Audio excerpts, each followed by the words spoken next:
पाकिस्तान और अफगानिस्तान की टीमें आज यूएई ट्रायंगुलर सीरीज़ के फाइनल मैच में मद्दे मुकाबले हैं। ये सिर्फ दोनों टीमों का आपस में मैच नहीं है, बल्कि पाकिस्तान के कम्बिनेशन का भी मैच है, क्योंकि बहुत सारी तब्दीलियां जिसके बारे में मीडिया में बातें हो रही हैं वो तो मुतवक्के हैं। हो सकता है कि स्क्वाड में ज़्यादा तब्दीली ना हो सके, लेकिन कम्बिनेशन के हवाले से बहुत ज़्यादा सवालात खड़े हो सकते हैं। ख़ासतौर पर शहजादा फरहान, जिनके बारे में ये कहा जा रहा है कि अब उन्हें विकेट कीपिंग की इजाफी जिम्मेदारी भी दी जा सकती है, और आज अगर वो विकेट कीपिंग करते हैं तो इसका मतलब फिर ये है कि मोहम्मद हारिस कम अज़ कम एशिया कप के शुरू के मैचेस नहीं खेल सकेंगे। और अगर as a wicket keeper Shahzada Farhan wicket keeping भी बेहतर करने में कामयाब हो गए और रन्स करने में भी कामयाब हो गए, तो फिर इस बात का कभी इम्कान है कि मोहम्मद हारिस जो हैं वो एशिया कप के मैचेस शायद ना खेल सकें, बेशक वो स्क्वाड का हिस्सा ही रहें।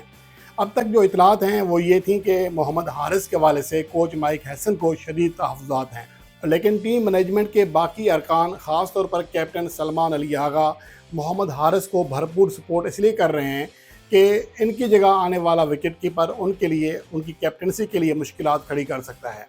जहाँ पर सलमान अली आगा की अपनी बात है, वो इंटेंट के नाम पर आए थे, या फिर उनका जो दूसरा रोल था वो ये था कि वो टीम में एंकर प्लेयर का किरदार अदा करेंगे। दोनों ही शोबों में वो नाकाम रहे हैं, और ना ही वो एंकर प्लेयर का किरदार अदा कर पा रहे हैं और ना ही उनका स्ट्राइक रेट कोई बहुत ज़्यादा है, तो इस वजह से वो ख़ुद अनसिक्योर हो चुके हैं। लेकिन दूसरी जानिब अहम चीज़ ये है कि मोहम्मद हारिस की जो सपोर्ट है वो पसे पर्दा अभी भी जारी है, गो के मुसलसल वो फेल हो रहे हैं।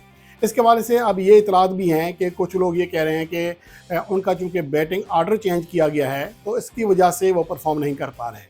लेकिन ये बात याद रखने की है कि 27 T20 इंटरनेशनल मैचेस खेलने वाले मोहम्मद हारिस पहले 20 मैचेस में मासवाए एक मैच के हमेशा टॉप 3 पोजीशन पर खेले हैं, और जिन टॉप 3 पोजीशन पर 19 बार बैटिंग की है उनमें से 9 बार एज ए ओपनर रहे हैं। तो 20 मैचेस तक उनकी कारकर्दगी क्या है वो आपके सामने थी, सिर्फ आखिरी 7 मैचेस की बात नहीं है, इससे पहले भी वो मुकम्मल तौर पर फेल होते रहे हैं। और यही वो चीज़ है जो कि एशिया कप के हवाले से पाकिस्तान की टीम मैनेजमेंट जो है वो नहीं देख पा रही है। उनको लगता है कि मोहम्मद हारिस अगर एक इनिंग्स भी अच्छी खेल जाएँ, जिसकी वजह से उन्हें बार बार मौके दिए जा रहे हैं, तो उनके पास एक जवाज़ पैदा हो जाएगा कि ये खिलाड़ी आगे चल सकता है। अगर पाकिस्तान की टीम की कम्बिनेशन की बात करें तो यह मसला, जो मेन मसला आ रहा है वो अब स्ट्राइक रेट नहीं है, मसला गैर मुस्तकिल मिजाजी है। शहजादा फरहान अभी तक 4 मैचेस में कुछ नहीं कर सके।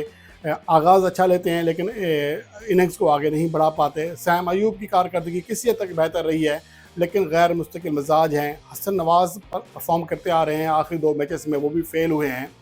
तो फ़खर जमान आखिरी इनिंग से पहले मुसलसल फेल हो रहे थे। सलमान अली आगा एक मैच में अच्छा खेलते हैं, अगले 10 मैचेस ऐसे गुजार देते हैं। तो ये वो चीज़ है जो कि पाकिस्तान की जो एशिया कप जीतने की उम्मीदें हैं उनके ऊपर पानी फेर रही है। इसी वजह से पाकिस्तान के जो आम फ़ैन हैं वो भी पाकिस्तान क्रिकेट टीम से ज़्यादा मुतमिन नहीं है कि ये टीम एशिया कप जीत सकती है। हत्ता कि पाकिस्तान को अब अफ़गानिस्तान और यूएई के साथ मैचेस खेलते हुए भी किसी हद तक परेशानी लाहक होती है। यहाँ तक कि बांग्लादेश से हम हारे हैं, और यूएई की कंडीशन में पाकिस्तान के लिए बांग्लादेश और श्रीलंका भी बहुत बड़ा चैलेंज होंगे। इससे पहले पाकिस्तान ने जो T20 फॉर्मेट का एशिया कप 2022 खेला उसमें भारत को भी हराया था। श्रीलंका के खिलाफ फाइनल मैच गो के हारे, लेकिन पाकिस्तान ने बहुत अच्छी परफॉर्मेंस का मुजाहरा किया था, और वहाँ की कंडीशंस के अतबार से पाकिस्तान ने बेहतरीन क्रिकेट खेली थी। अब जो यूएई की कंडीशंस हैं, पाकिस्तान के बैटर्स बदकिस्मती से उसको या तो समझने में कामयाब नहीं हो पा रहे हैं, या फिर टीम मैनेजमेंट उन्हें पिच की बारे में जो सही रिपोर्ट है वो नहीं दे रही है, जिसकी वजह से पाकिस्तान के जितने भी बैटर्स हैं वो जाकर सिर्फ हिटिंग करने की कोशिश करते हैं। हालांकि यहाँ पर ठहर कर भी अच्छा स्कोर किया जा सकता है। यूएई की पिचेस में अगर आप 170 प्लस रन्स कर दें तो ये बहुत ही अच्छा टोटल होता है। यहाँ पर शाज और नादिर ही 200 प्लस के स्कोर जो है वो स्कोर बोर्ड पर सजते हैं। तो इसका वाज़ेह मतलब ये है कि इन कंडीशंस में आपको तकनीक की अशद ज़रूरत होती है, लेकिन बदकिस्मती से इंटेंट के नाम पर और एग्रेसिव क्रिकेट के नाम पर हमने सिर्फ इसको हार्ड हिटिंग ही समझ लिया है। तकनीक नाम की कोई चीज़ नहीं रह गई है, और यही वो मेन चीज़ है जिसकी वजह से पाकिस्तान क्रिकेट टीम का जो तसलसल है बैटिंग में वो टूट रहा है। अब मोहम्मद हारिस के हवाले से ये इतलात हैं कि शायद आज उन्हें ड्रॉप करके शहजादा फरहान को ओपनिंग कराई जाए और विकेट कीपिंग भी कराई जाए। अलबत्ता ये सवाल भी अपनी जगह पर है कि एक ऐसा विकेट कीपर जिसने अपने करियर में चंद मैचेस में ही विकेट कीपिंग की है, क्या उनके ऊपर इतने बड़े इवेंट में या इतने आज के बड़े फाइनल मैच में इन्हिसार किया जा सकता है कि वो विकेट कीपिंग संभालें? तो यही वो चीज़ है जो कि टीम मैनेजमेंट के लिए मुश्किल हो रही है। एक तो ये कि पाकिस्तान ने बैकअप में या उस्मान खान या मोहम्मद रिजवान जैसा स्पेशलिस्ट विकेट कीपर नहीं रखा है। उस्मान खान शायद अफरान के मुकाबले में ज़्यादा विकेट कीपिंग करते आ रहे हैं, लेकिन उनके नाम के ऊपर भी क्रॉस इसलिए लगता हुआ दिखाई दे रहा है कि ना सिर्फ पाकिस्तान टीम से बल्कि उन्हें पाकिस्तान शाहीन्स के स्क्वाड से भी निकाल दिया गया है, तो उनके ऊपर भी क्रॉस का निशान लगा दिया गया है। मोहम्मद रिजवान को मौजूदा मैनेजमेंट पसंद नहीं करती है, किसी को उनसे तहफ़्फ़ुज़ात हैं, कोई उनसे अनसिक्योर है, तो इस वजह से पाकिस्तान का जो कम्बिनेशन है वो बहुत बुरा मुतासर हो रहा है। पाकिस्तान की मौजूदा टीम में अगर देखें जो बैटिंग लाइन है, इसमें अगर कोई खिलाड़ी एंकर प्लेयर का किरदार अदा कर सकता है तो वो सलमान अली आगा हैं, लेकिन उनके ऊपर सबसे बड़ी तलवार लटक रही है, ख़ुद उनके अपने स्ट्राइक रेट की है, अपनी इनिंग्स को तूल देने की है। वो भी अपनी विकेट गंवा रहे हैं। बाकी पाकिस्तान के जो बैटर्स हैं उनको तो लाया ही एंट्रेंट के नाम पर गया है। ठीक है, आप अगर आपको फ्लैट पिचेस मिलती हैं जैसा कि लाहौर का कज़ाफ़ी स्टेडियम है, रावलपिंडी है, या इस तरह की पिचेस मिलती हैं तो आप एंट्रेंट के साथ जा सकते हैं। आपकी जो तवज्जो है वो 220 प्लस रन से होनी चाहिए, और होना ज़रूरी इसलिए है कि इन पिचेस पर, इस तरह की पिचेस पर आजकल की T20 क्रिकेट में इतने रन बन जाते हैं। लेकिन जब आप ऐसी पिचेस पर खेल रहे हैं जहाँ पर 160 170 प्लस रन जो हैं एक अच्छा टोटल होता है, तो वहाँ पर आपको हिकमत अमली बनानी पड़ती है कि हमने अपनी इनिंग्स को तूल देना है, विकेट पर खड़े होंगे तभी स्कोर बनेगा। अब इस चीज़ का कोई फ़ायदा नहीं है कि पावर प्ले में आप 50 रन कर लें, अगले 10 ओवर्स में आपसे 45 रन ना हो सकें, आपकी 5 विकेटें गिरी हुई हों, तो इस तरह आपने पूरा मैच खेलना है, सिर्फ पावर प्ले नहीं खेलना। तो ये वो चीज़ है जो कि पाकिस्तान की मौजूदा मैनेजमेंट को समझनी है।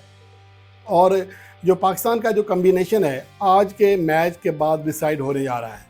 एक तो ये कि अबरार अहमद जो कि गुज़श्ता मैच में शानदार बॉलिंग कराते हुए दिखाई दिए, और इम्कान यही है कि फ़ाइनल मैच भी वही खेलेंगे। अलबत्ता ये सवाल अपनी जगह है कि क्या पाकिस्तान आज 2 स्पिनर के साथ, 2 स्पेशलिस्ट स्पिनर के साथ मैदान में जाएगा?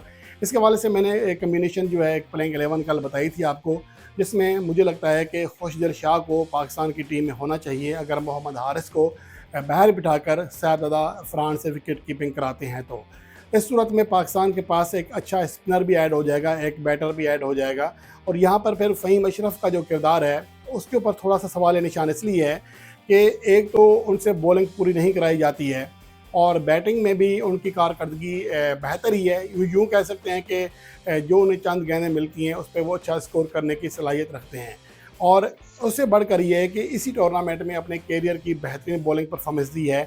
तो यही वजह है कि फ़हीम अशरफ को ड्रॉप करके 2 स्पिनर यानी कि सुफियान मुकीम को भी और अबरार अहमद को खिलाने का जो एक राह है उसमें एक रुकावट आ रही है, क्योंकि फ़हीम अशरफ बहरहाल अपने बैट से किसी हद तक मुतासर करने में कामयाब रहे हैं। बड़ी इनिंग्स नहीं खेली हैं, 5-6 जो भी उन्हें गेंदें मिली हैं उस पर अच्छे स्ट्राइक रेट के साथ रन किए हैं। और फिर बॉलिंग की बात अगर है तो इससे पहले वो मुसलसल फेल ज़रूर हो रहे थे, लेकिन अभी 4 विकेटें एक मैच में हासिल की हैं। तो इस वजह से किसी हद तक अब टीम मैनेजमेंट उनके ऊपर एतमाद कर सकती है कि जब वो बगैर परफॉर्मेंस के टीम का हिस्सा थे तो अब तो कुछ ना कुछ परफॉर्मेंस भी आना शुरू हो गई है। तो मुझे फिर यही लगता है कि शायद पाकिस्तान की टीम मैनेजमेंट आज भी एक स्पेशलिस्ट स्पिनर अबरार अहमद के साथ जाएगी, सुफियान मुकीम बाहर बैठेंगे, हारिस रऊफ़ और शाहीन अफरीदी आज पाकिस्तान के मेन पेसर होंगे। उनके साथ मुझे लगता है कि शायद फ़हीम अशरफ जो है तीसरे बॉलर के तौर पेसर के तौर पर होंगे। बाकी आपकी जो बॉलिंग है वो स्पिनर के ऊपर इन्हिसार करेगी। और जहाँ तक अफ़गानिस्तान के स्पिनर की बात है तो वो पाकिस्तान के बैटर्स के लिए हमेशा मुश्किलात खड़ी करते आ रहे हैं। अगर आप इस सीरीज़ की बात करें तो पाकिस्तान की जो अहम विकेटें हैं वो अफ़गानिस्तान के स्पिनर ही ने हासिल की हैं, और उनका जो कम्बिनेशन है जिसमें मुजीबुर रहमान है, राशिद खान हैं, अल्लाह मोहम्मद गज़नफ़र हैं या फिर नूर अहमद हैं, तो उनके तमाम जो स्पिनर्स हैं वो बेहतरीन फॉर्म में हैं। जबकि ऑलराउंडर, तजर्बाकार ऑलराउंडर मोहम्मद नबी भी उनके स्क्वाड का हिस्सा हैं। गुज़श्ता मैच जो है नहीं खेले थे, 5 बड़ी तब्दीलियाँ की थी यूएई के ख़िलाफ़, लेकिन अब वो सभी खिलाड़ी पाकिस्तान के ख़िलाफ़ खेलेंगे। वही टीम खेलेगी जिसने पाकिस्तान को दूसरे T20 मैच में हराया था। तो आज का जो मैच है वो किसी हद तक कांटेदार होता हुआ दिखाई दे रहा है, और आज दोनों ही टीमें यह मैच जीतने की कोशिश करेंगी, क्योंकि एशिया कप से पहले अगर आप एक टूर्नामेंट जीत कर जाते हैं तो उससे आपके एतमाद को बहुत बड़ा बूस्ट मिलता है, और पाकिस्तान को एक ऐसी फ़तह की अशद ज़रूरत है जो उनका एतमाद बूस्ट करे। पाकिस्तान की टीम में कई ऐसे प्लेयर मौजूद हैं जो कि तन तनहा मैच का पांसा पलट सकते हैं। अगर कमी है तो एतमाद की, और आज की जीत पाकिस्तान के प्लेयर्स को एतमाद दिला सकती है।